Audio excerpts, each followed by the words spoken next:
Título: Eles humilharam o cadeirante, mal sabiam que ele é o dono da empresa. Parte 1: O novo começo.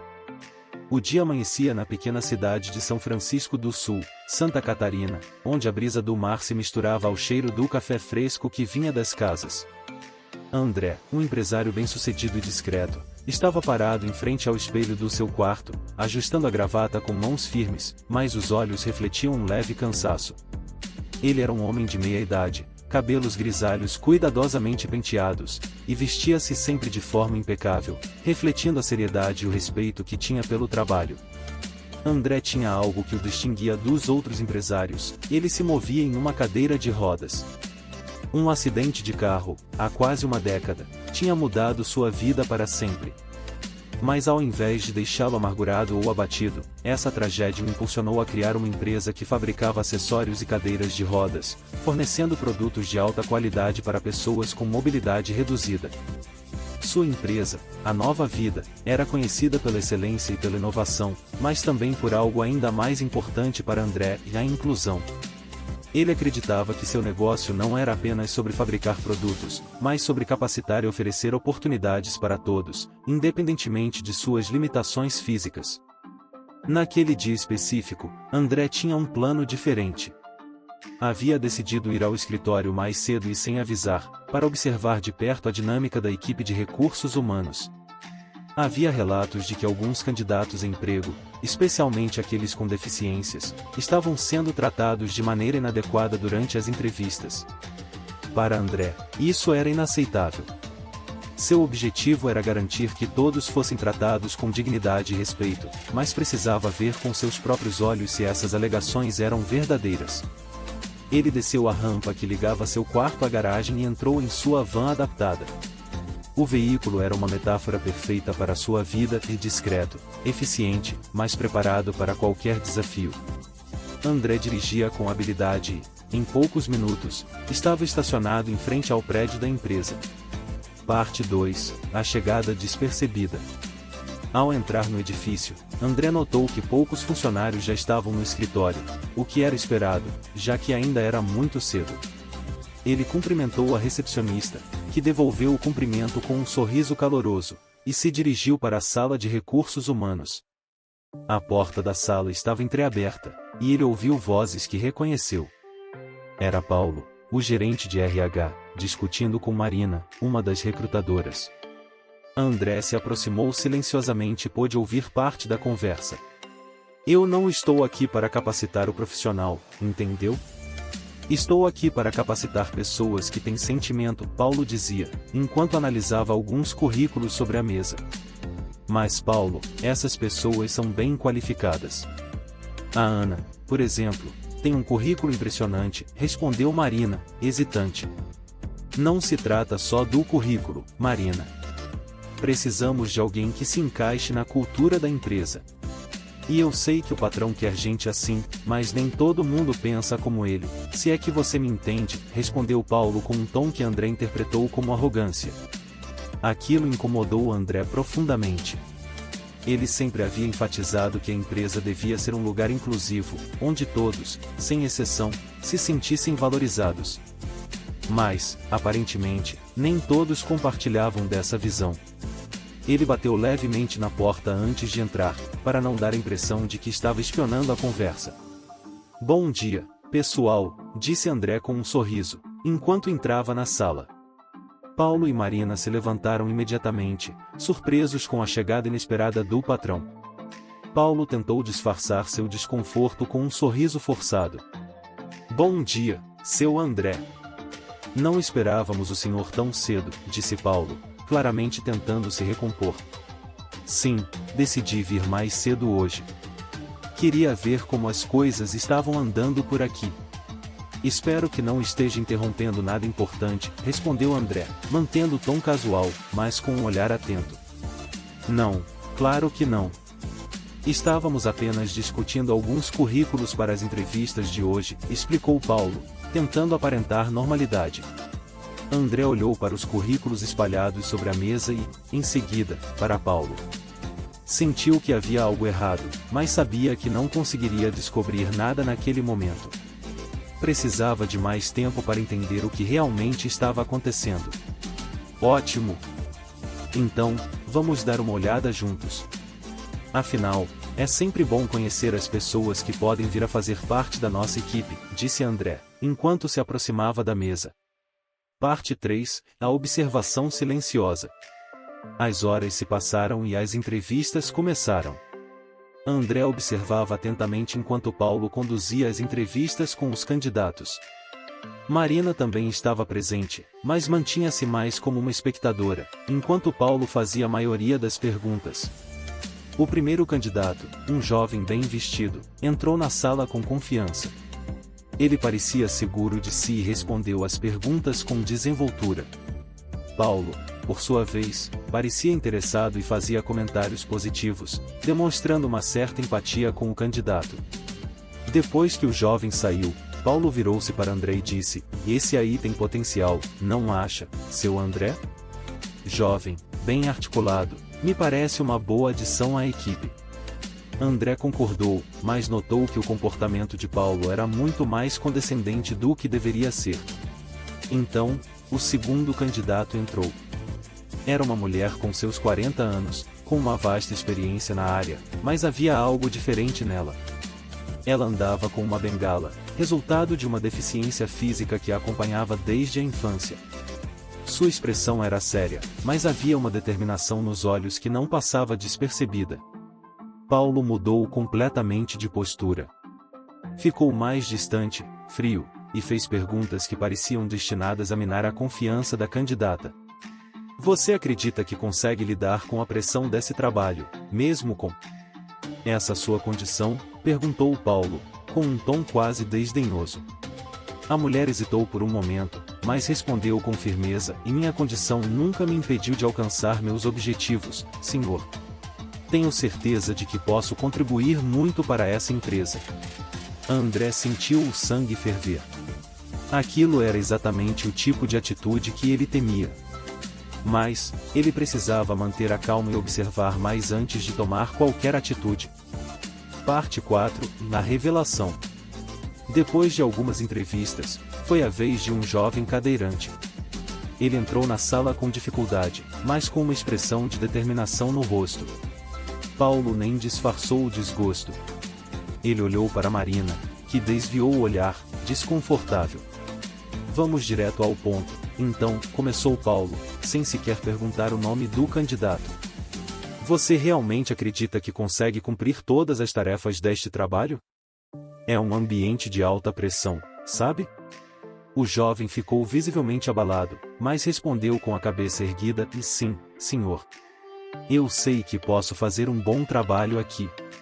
Eu sei que sou capaz." Paulo sorriu, mas não era um sorriso amigável. "Bem, vamos ver. Você já trabalhou em uma empresa desse porte antes?" "Não, senhor. Mas estou disposto a aprender e dar o meu melhor", respondeu o jovem, tentando manter a calma. "Olha, eu vou ser franco com você", disse Paulo, inclinando-se para a frente. "Este não é um lugar para novatos ou para pessoas que têm limitações. Precisamos de gente que esteja a todo vapor, entende?" André não pôde mais se segurar. "Paulo, com licença", disse ele, interrompendo a entrevista. "Eu acredito que esse tipo de pergunta não é apropriada. Na nova vida, valorizamos o potencial das pessoas, não as suas limitações." Paulo ficou em silêncio, surpreso com a intervenção de André.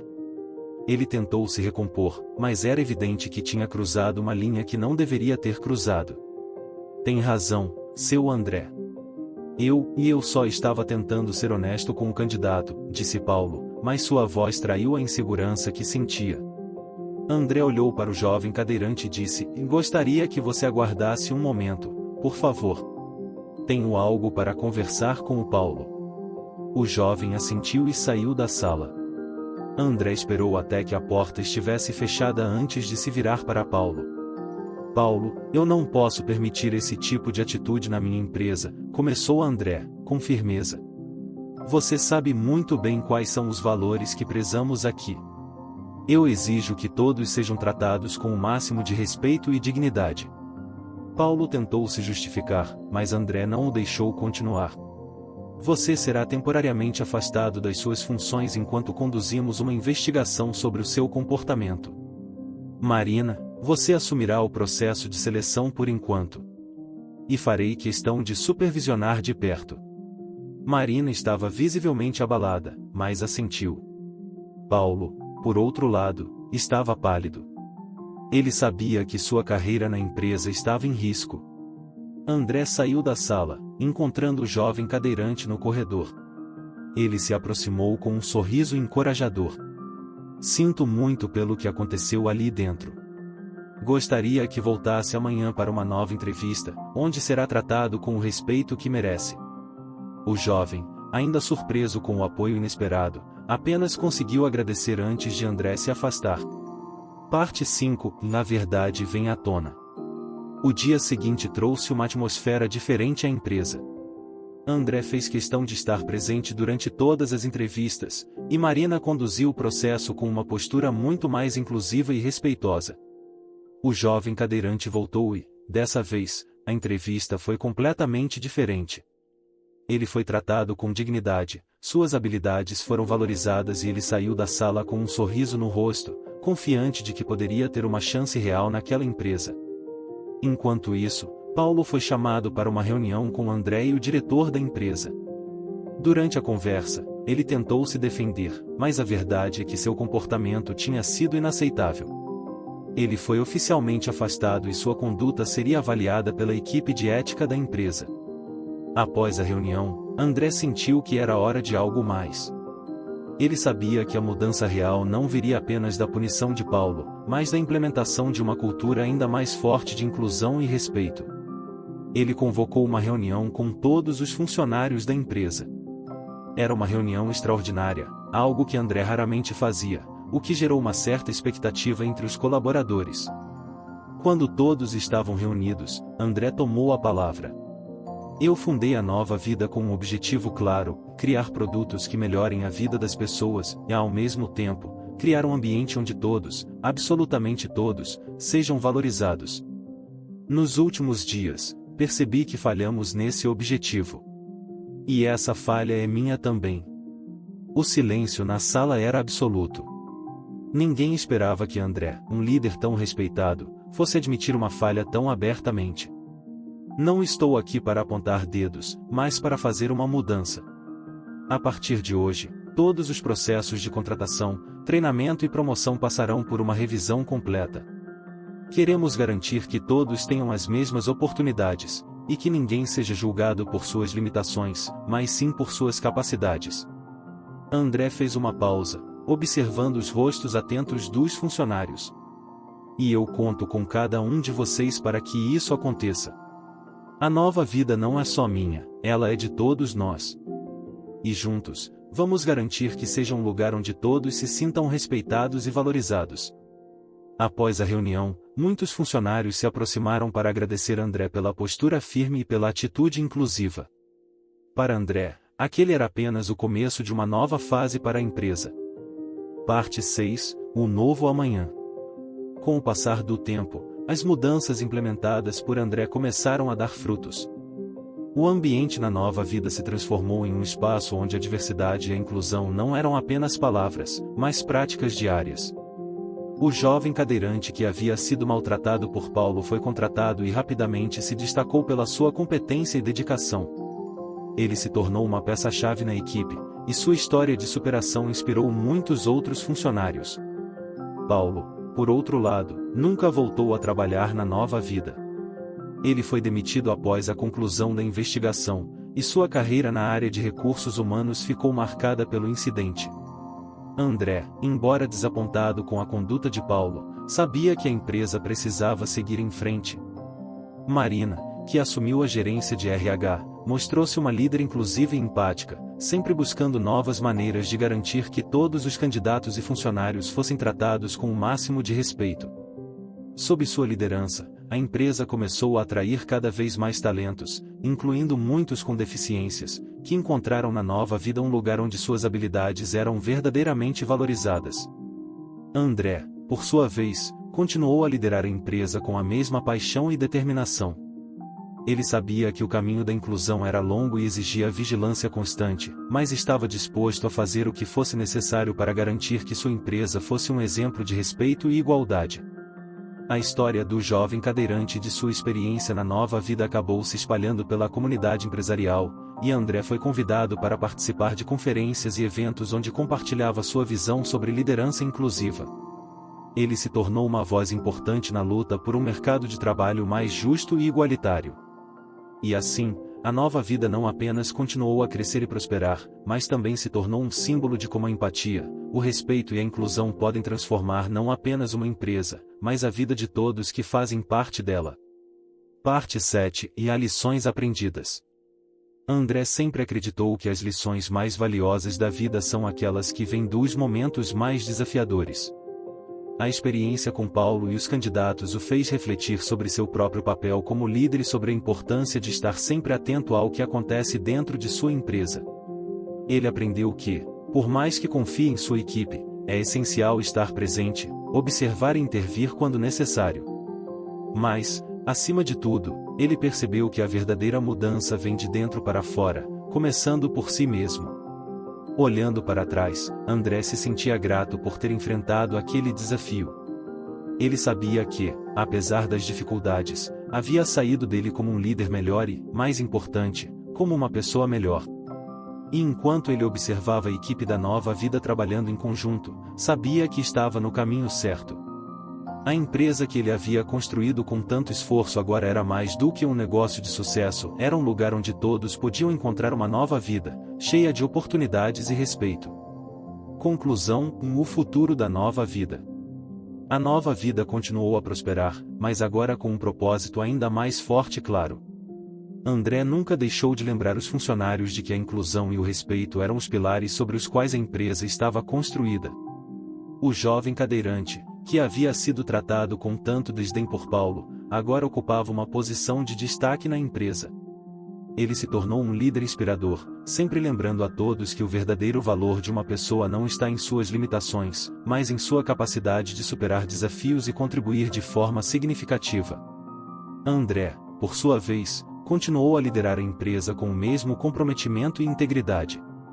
Ele sabia que, enquanto estivesse à frente da nova vida, sempre haveria espaço para o crescimento e a melhoria, tanto no aspecto empresarial quanto no humano. E assim, a nova vida não era apenas um nome, era uma promessa cumprida. Uma promessa de que todos, independentemente de suas circunstâncias, poderiam encontrar um lugar onde fossem respeitados, valorizados e onde pudessem realmente viver uma nova vida.